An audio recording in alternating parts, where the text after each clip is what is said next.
Hola a todos, soy Roxana, estoy aquí otra vez con la abogada Kate. Estamos haciendo nuestro Facebook Live, creo que ya llevaba como una semana o dos que no estábamos aquí. Hoy estamos en la oficina de Austin, creo que el background es un poco más familiar. Y hoy vamos a hablar sobre unas preguntas que hemos tenido cada vez más y más frecuentes y queremos traer esta información a todos para que puedan compartir y a ver si podemos clarificar más o menos todo esto que hay un poco de confusión. La primera cosa, muchas llamadas que recibimos son personas que tienen hijos ciudadanos americanos con disabilidades. Escuchan un amigo, familiar, alguna persona le ha dicho que ellos pueden obtener alguna forma de estatus legal por su hijo con disabilidad. ¿Eso es cierto? No, no hay una como solicitud que puede meter. Anteriormente, antes de Trump, era posible, en casos como muy graves, era posible pedir como acción diferida, como un permiso de trabajo. Si, por ejemplo, el hijo nacido en los Estados no podía como sobrevivir sin sus padres y si estaba recibiendo cirugías o tratamiento médico. Era difícil antes para obtener esa acción diferida, pero ahora es imposible. ¿En qué lado? Es el lado. Okay. Ahora es como imposible recibir un permiso de trabajo en esa situación. Pero para los que ya están en proceso de inmigración, de deportación, si están frente a un juez de inmigración, hay una defensa que puede pedir, se llama cancellation of removal. Es para los que ya tienen 10 años en los Estados Unidos, que tienen buen carácter moral, entonces no tiene como antecedentes penales graves, como algo de violencia, de armas o drogas o robo. Pero, por ejemplo, alguien que tiene un DWI probablemente todavía va a poder probar que tiene buen carácter moral, sí puede probar que ha como cambiado. Y también hay que probar que tiene un hijo o un esposo nacido en los Estados Unidos o que tiene residencia permanente, que va a sufrir daño muy extremo si la persona es deportada. Entonces, cancellation of removal requiere 3 cosas: 10 años, buen carácter moral y un familiar, un pariente inmediato que sufriría daño muy extremo si sea deportada. Entonces, para esa gente, como inmigrantes con hijos con disabilidades, ellos calificarían para esa defensa. Para preparar, si ustedes no están en un proceso de corte, pero tienen miedo de qué va a pasar si son arrestados o puestos en proceso de corte, pueden tener un plan y saber que si son parados o arrestados, primero no debe firmar ni aceptar ninguna deportación, porque a veces los deportadores tratan de obtener un acuerdo y hacer amenazas y dicen: usted no califica para nada, va a ser detenido por meses o años si no acepte esa deportación. No debe firmar esos documentos, debe llamar a su consulado, especialmente si son mexicanos, porque el consulado mexicano les pueden visitar y ayudarles en encontrar sus familiares o encontrar un abogado. O también debe llamar a sus familiares o a su abogado, y estamos aquí dispuestos a ayudar a la gente que está detenidos. Entonces pueden llamar a nuestra oficina para ayuda. Y si son como arrestados por inmigración, pueden salir bajo fianza y pelear su caso afuera del centro de detención. Otra cosa para esos padres es que ustedes deben tener una carta de poder para un familiar o un amigo que puede cuidar sus hijos si son detenidos por un ratito, una semana, digamos. Y esa carta de poder hay unas clínicas en la ciudad que dan esas cartas de poder. Entonces, ahora no tengo la información específica, estoy hablando con un grupo que se llama Volunteer Legal Services y están planeando hacer clínicas, pero pueden llamar a nuestra oficina para más información o poner un comentario para más información. Y cuando tenemos fechas, vamos a poner esa información en nuestra página de Facebook. Entonces, si ustedes hacen un like en nuestra página, van a recibir la información. Ok, tenemos una pregunta de Teresa Costa. ¿Cuál es el estatus de una persona que decidió quedarse en los Estados Unidos aunque haya entrado de manera legal? So someone who came in with a visa. Pero se quedó más el tiempo permitido. Es el mismo estatus. Una persona que entró sin visa o una persona que entró con visa y se quedó más del tiempo permitido. Los dos están aquí sin estatus legal. Es más fácil arreglar para los que entraron legalmente. Entonces como su caso de inmigración puede ser un poco diferente, pero su estatus es lo mismo, es indocumentado. Okay. Y ellos solamente tienen permiso de aquí, lo que le permite es el permiso I-94 o el sello que tienen en el pasaporte. Sí, pueden ser, pues hay como no sé cuántos, pero muchos tipos de visa. Lo más como común son visa turista, y ellos tienen normalmente un permiso de 6 meses, una visa estudiantil que puede ser hasta que la persona se gradúe. So puede ser años para una persona que está estudiando en la universidad y esa persona está obviamente en estatus legal hasta que se vence su permiso. Creo que la más común es la visa turista. Mucha gente agarra su visa por 10 años, pero solo tienen permiso de estar aquí por, creo que máximo ha sido 6 meses lo que he visto.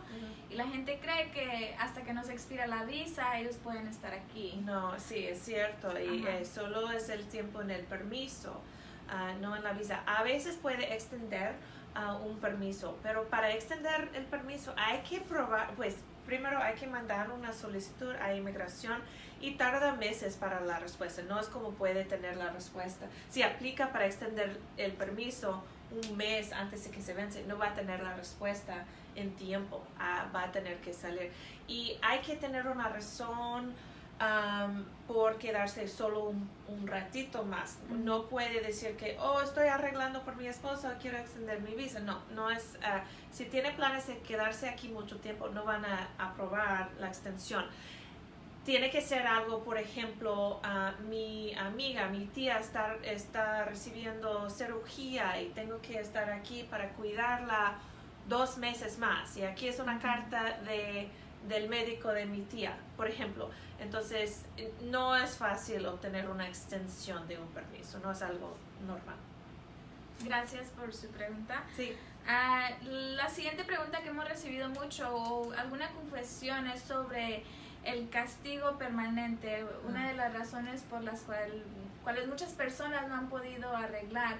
Entonces, si nos puede explicar un poquito sobre eso y cómo afecta a nuestros clientes que quieren hacer una petición. Sí, y los castigos son complicados. Entonces, voy a explicar como la ley de castigo, pero realmente si tienen una pregunta o duda si aplica a su caso, llámenos para más información, porque estamos dispuestas a hablar con ustedes en privado sobre su historia.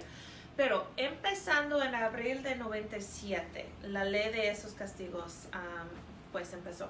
Y dice que alguien que se queda más de 6 meses sin permiso y se va del país, no va a poder regresar por 3 años. Si alguien se quedó más de 1 año sin permiso, después de abril 97, y se fue, tiene un castigo por 10 años y no va a poder regresar. Si alguien tenía 1 año sin permiso y se fue y trató de regresar sin permiso o regresó sin permiso, esa persona tiene el castigo permanente, que realmente no es permanente, pero es por 10 años y no hay un perdón disponible durante los 10 años. Entonces vamos a discutir ejemplos. Digamos que una persona entró en abril 97 y se quedó hasta diciembre 97 y se fue y ya está en México y quiere venir por un familiar. Esa persona tenía el castigo de 3 años cuando se fue porque se quedó más de 6 meses sin permiso, pero porque ya ha estado afuera más de 3 años, no necesita un perdón para regresar. Ok, otro ejemplo. Una persona que entró el mismo tiempo, abril 97, y se quedó hasta este abril 2018, y salió, ya está en México y quiere regresar. Esa persona necesita un perdón porque el castigo de 10 años por quedar más de un año empezó cuando salió y solo ha pasado unos meses desde su salida. Entonces para poder regresar, esa persona va a necesitar un perdón por presencia sin permiso basado en el daño que sufriría un esposo o un padre. Otro ejemplo, digamos que una persona entró en abril 97, se quedó 5 años, fue agarrado trabajando y aceptó una salida voluntaria. Se fue, luego cruzó sin ser agarrado y ya está aquí, está casado con una ciudadana y quiere arreglar. Vamos a tener que decir a esa persona que no puede arreglar porque esa persona tiene el castigo permanente, porque estuvo aquí más de un año sin permiso, salió y luego regresó sin quedarse afuera por 10 años. Entonces, para poder venir otra vez legalmente, hay que estar afuera por 10 años. Entonces, hay muchos como diferentes historias y es muy común si alguien ha estado aquí muchos años que tenía que salir para visitar a un familiar enferma, o hay razones buenas para salir, pero a veces eso para la posibilidad de arreglar. Y no es algo que deben como decidir sin ayuda. Es un poco complicado y deben consultar con alguien antes de decidir si eso aplica a su caso o no. Si tienen preguntas, no hay que poner su información privada en los comentarios. Lo mejor sería mandarnos un mensaje en Facebook o llamarnos en la oficina. Y el número de Facebook Live es 512, ¿qué es? 361-5885. Sí. Entonces nuestro número es 512-361-5885. Se me olvidó decirlo. Y va a hablar con Roxana cuando nos llaman. Y algo que también me preguntan la persona que dicen, por decir, yo entré en el 96, salí en el 98 y volví a entrar. Antes no había mucha seguridad en la frontera, nadie se dio cuenta. Una pregunta que me hacen es que pues nadie me vio, nadie me agarró. ¿Cómo se van a dar cuenta que tengo el castigo permanente? O hay una lista donde esté mi nombre que tengo el castigo permanente. Entonces, ¿cómo es que se dan cuenta? Sí, es una buena pregunta porque hay gente que quiere decir, bueno, no fue agarrado, entonces voy a tratar. En mi opinión es muy riesgoso tratar de, pues eso es cometer fraude con los oficiales de inmigración. Y el proceso de arreglar en esa situación sería salir a una cita en el consulado en su país para poder regresar, y no va a saber si tienen la información y no va a saber hasta que ha pasado su entrevista. Unos ejemplos de cómo dan cuenta que la persona se fue y regresó, pues después de ser agarrado, fue que he escuchado de si la persona trabajó y recibió como, no sé, ¿cómo se dice Social Security en México? Pues hay archivos de gente que está trabajando en su país de origen. Entonces, si estuvo afuera y trabajó, recibió tratamiento médico bajo como sistema federal, o algo que hizo es registrado en México, digamos, es posible que el gobierno de los Estados Unidos en su cita consular va a tener acceso a esa información, y realmente no sabemos qué información comparten entre los gobiernos, y siempre está cambiando esta información. Entonces, no sería buena idea para una persona, especialmente alguien que ya está aquí en los Estados Unidos y quiere arreglar. En mi opinión, nunca es buena idea tratar de obtener y salir para una cita en el consulado para poder regresar legalmente si ya sabe que no califica realmente, porque no sabe cómo van a saber ellos y no tenemos la información que ellos tienen. Se llama el número de seguro social, dice Teresa. Oh, gracias. Teresa tiene otra pregunta. ¿Cuál es el current status de una persona que está divorciado pero también está casado? ¿Se debe de poner ambos estatus o solo uno? En marital status.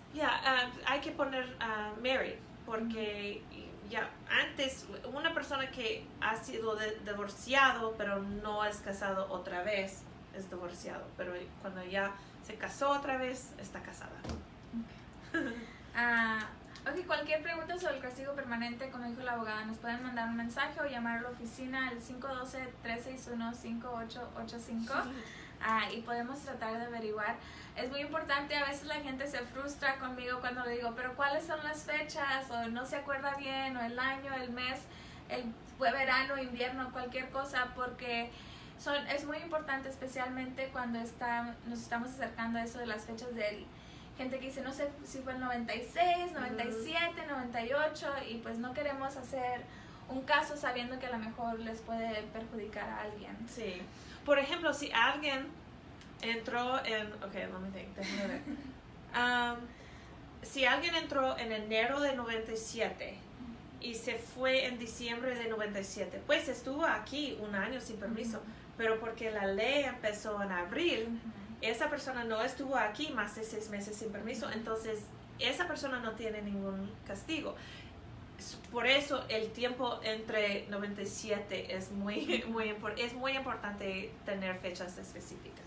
Entonces en el 97 se creó como un reloj, y ese reloj empezó a funcionar, o empezaron con la palabra no estatus legal en abril del 1997. Antes del abril del 97 no había ese reloj. Exacto, entonces, no teníamos esos castigos. No había esos castigos. Por eso hay que tomar en cuenta cuando cualquier persona que llamen, cualquier abogado, que cuando les piden las fechas sí es importante saberlas o tratar de recordar un poco. Otra cosa, hablando de relojes, los tiempos de procesamiento con inmigración. Muchos de nuestros clientes se han frustrado, muchas personas que nos hablan, que tienen otros abogados, que creen que su abogado no está haciendo nada porque está tomando mucho tiempo. ¿Qué es lo que estamos viendo ahorita en esta era que llamamos era de Trump con los tiempos de procesamiento en los casos de inmigración? Yo pienso que lo que está pasando es que la administración no está poniendo recursos a los oficiales que están decidiendo los casos. Entonces, por eso hemos visto que la mayoría de los casos que tenemos, el tiempo de procesamiento ha doblado. Hasta hace como 1 año y medio una residencia permanente tardó 6 meses y 3 meses para el permiso de trabajo. También para ciudadanía, 6 meses. Para remover condiciones en una residencia fue pues 8 o 9 meses y ahora es hasta 2 años. Para residencia es hasta 1 año para ciudadanía. Entonces casi todos los trámites de inmigración tardan como 100% más tiempo que antes. Y desafortunadamente en el sitio de web inmigración publica el procesamiento de cada tipo de caso, y no podemos meter una inquiry, una pregunta sobre cómo procesa un caso. ¿Cómo se dice? Case status inquiry. Pues no podemos preguntar a inmigración qué es lo que está pasando, cuánto tiempo más se va a tomar con este caso. Hasta ha pasado el tiempo como publicado en el sitio de web. Por unos casos es como 2 años. Sí, es algo importante para saber, y no hay nada que alguien puede hacer cuando el caso está entre tiempo normal. Entonces hay que planear antes de empezar su caso, pero también saber que pues ahora estoy metiendo mi solicitud y sé que va a ser probablemente 1 año para mi residencia, pero también estar como listo para cambios en el procesamiento del caso, porque puede cambiar y cosas y muy rápido y mucho. Creo que un ejemplo muy común es como si a mí me pidió mi pareja y cuando yo empecé mi caso con la abogada me dijeron 4 meses, y era 4 meses. Pasaron 4 meses y ahora la página dice 9 meses. Y creo que eso es una frustración porque no sé, la gente piensa que no estamos haciendo nuestro trabajo o que nosotros hicimos algo mal, pero desafortunadamente no tenemos control de esos tiempos de inmigración. Es muy frustrante para todos. Y como Roxana dijo, que recibimos llamadas de clientes de otros abogados. Quizás ellos no son buenos, no, todos no son buenos, pero quizás son clientes de abogados que sí tienen una buena reputación y dicen, no está haciendo nada, me dijo que iba a hacer 6 meses y ya ha pasado 9 meses y no tengo una respuesta. Es algo realmente, eso es normal en el mundo de inmigración ahora. El más común es la visa U. La visa U. La visa U es la visa para víctimas de crimen que ayudan a la policía en la investigación y solo pueden aprobar 10,000 casos para cada año y tienen más de 20,000 casos pendientes. Entonces no va a ser 20 años de espera. 200,000 pendientes. Porque niegan unos casos y así, pero puede ser para una visa U como 6 años o más. Normalmente van a recibir una decisión para acción diferida después de 3 años, pero la espera para la visa U es muy larga ahora. Y también ahora la nueva póliza que hemos estado escuchando, que va a empezar en septiembre, de casos que pueden ser negados sin ninguna oportunidad o sin ningún RFE, no sé cómo se dice, señora. No sé, yo también. Ok, so hay noticias que todos saben de como travel ban o cancelar DACA o cancelar TPS o como separar la familia de la frontera, pero la administración está haciendo cosas que no sale en las noticias. Por ejemplo, el tiempo de procesamiento de los casos. Otra cosa es como cambios en pólizas o reglas. Y en julio ellos publicaron 2 como noticias que fueron cambios en pólizas en como el servicio de inmigración.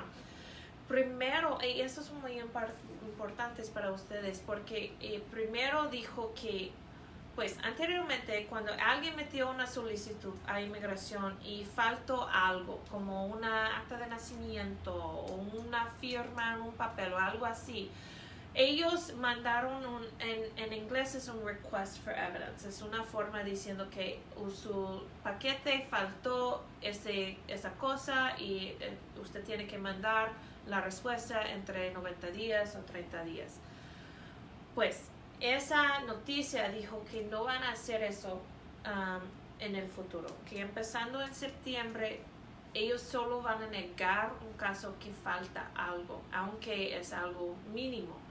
Y van a perder todos sus pagos, de la cuota, de todo. Y solo lleguen el caso, cierren todo y como se quedan con el dinero. So es muy importante ahora mandar un paquete completo a inmigración que no falta nada. Y en la otra noticia dice que si un caso es negado por inmigración, que ellos van a trasladar la mayoría de esos casos a corte para deportación. So, las dos noticias son muy importantes y decir a nosotros que tenemos que mandar todo a inmigración que requieren para cada tipo de caso. Es muy importante porque ahora los oficiales tienen mucha fuerza en negar un caso y trasladar a la persona a proceso de deportación. Entonces también es importante, hay veces que clientes se frustran porque dicen, pues no encuentro ese papel o no lo quiero traer o ¿por qué me lo pides? Entonces ahora más que nada vamos a ser más estrictos con nuestros clientes y con todo lo que mandamos a inmigración, porque tenemos que enviar un paquete que no vayan a negar, especialmente con nuestra póliza. Y antes decíamos a clientes, pues está bien, pero nos lo van a pedir en un futuro, y ahora ya estamos viendo que no va a haber esa segunda oportunidad, entonces también hay que ser un poquito más pacientes. Y también hemos visto mucha gente que ha visitado a un notario y es muy importante considerando eso, que todavía siempre no debe ir a un notario, pero especialmente hoy día, Un notario en México, por ejemplo, es alguien que tiene una licencia, que es como un abogado y sabe mucho. En los Estados Unidos, para ser notario, solo hay que mandar una como solicitud para el sello y cuesta como 30, 40 dólares y no hay que tener ninguna educación ni entrenamiento de inmigración. Entonces, alguien puede ser notario en los Estados Unidos sin saber nada. Y hemos visto muchos casos de notarios que han metido una solicitud y solo cobrando como, no sé, 150 dólares para llenar una forma y 130, pero nadie sabía que la persona no calificaba o que tenía una orden de deportación o tenía el castigo permanente. Y eso se pone a la persona en riesgo mandar un trámite de inmigración sin calificar para el beneficio. So, por eso es como que hay que tener paquetes perfectos y es un tiempo pues difícil y riesgoso para la gente inmigrante y no deben aceptar consejos legales de alguien que no tiene una licencia. Es muy importante consultar con un abogado que tiene una buena reputación y puede chequear qué dicen la gente sobre ese abogado en su página de Facebook o de Google. Y porque normalmente la reputación del abogado sale en sus reviews online. O si tienen bajos recursos, no sé, es correcto decir así, pero pueden ir a una organización que ofrece servicios legales sin lucro, sin lucro, como American Gateways o Raíces o algo así. Pero sí, especialmente hoy es importante tener confianza en la persona que está trabajando en su caso de inmigración. Y que sepan lo que están haciendo. Hay 3 notarios aquí en la oficina y ninguno de nosotros 3 nos sentimos seguros ni confidentes de salirnos y hacer este trabajo en nuestra propia cuenta, porque sabemos cómo puede afectar la comunidad inmigrante y también que cualquier cosita que hagamos, si hacemos algo mal en un papeleo, pues puede afectar mucho a la comunidad, ¿verdad?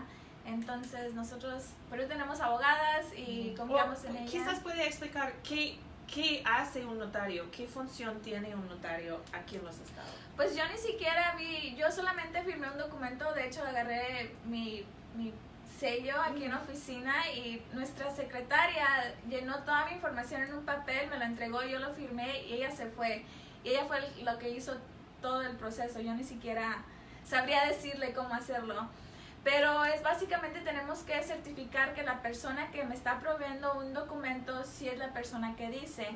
Entonces como una carta poder, ¿verdad? La carta poder se prepara y luego yo voy a sellar que la persona que está firmando esta carta poder sí es la que dice que es, ¿verdad? Entonces me enseña una identificación, licencia, matrícula, pasaporte, verifico que toda la información esté correcta y sello el documento. Entonces no es algo que no tuve que ir a la escuela, solamente leí un manual que me tomó de hecho como 5 minutos y ya, no hubo examen, no hubo nada, no hay entrenamiento legal. Ella sabe mucho, pero sí. No es porque es notaria. He trabajado aquí 2 años y con la comunidad de inmigrantes del 2012, pero no aprendí nada de eso con mi sello de notaría, ¿verdad? Sí. Eso lo tuve después. Pero hay que tener cuidado. Sí. Patricia, ¿hablas muy bien español, Kate? ¡Oh, gracias! Tengo que aprender más. Sí. Debo leer y mirar la tele en español, pero gracias. Es muy bueno. La gente a veces se confunde cuando la ven y entran y siempre dice, ¿pero sí sabe español? Sí sabe. Sí. Ok, cartas de buen carácter moral. ¿Es todo? Creo que es todo.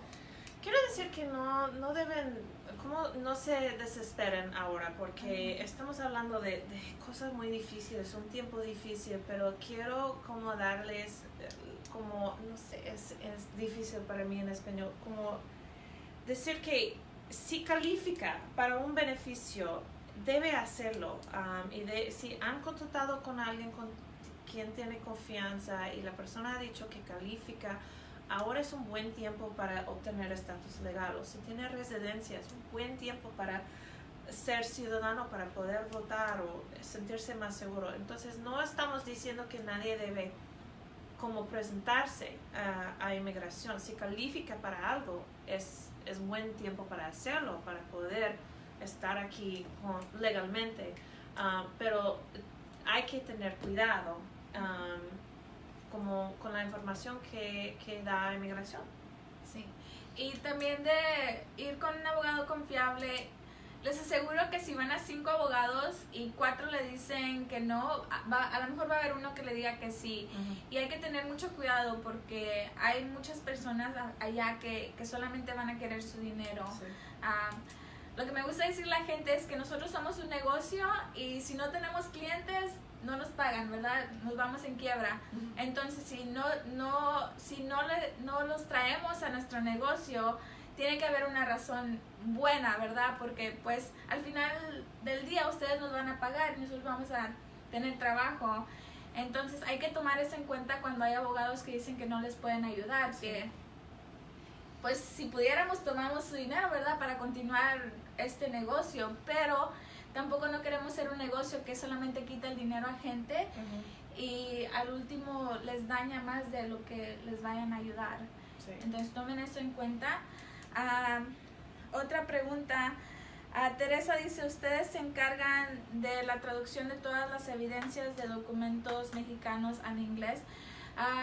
Sí, cuando envían solicitudes a inmigración todo tiene que estar en inglés y aquí tenemos a personas que están calificadas para traducir, para las traducciones. Entonces si empiezan un caso con nosotros, se puede hacer aquí con nosotros. ¿Alguna otra pregunta? Ya no veo nada aquí, pero sigan preguntando y tenemos a personas ahí contestando las preguntas o refiriéndolos a nuestra oficina para que hablen conmigo. Cualquier cosa. Otra vez el número es 512-361-5885.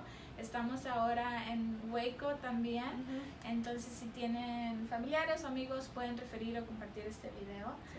Nos vemos, esperemos que la otra semana, sí. Pero sigan haciendo sus preguntas y nos encantaría contestarlas aquí en nuestros videos live. Que tengan un buen fin de semana. Adiós.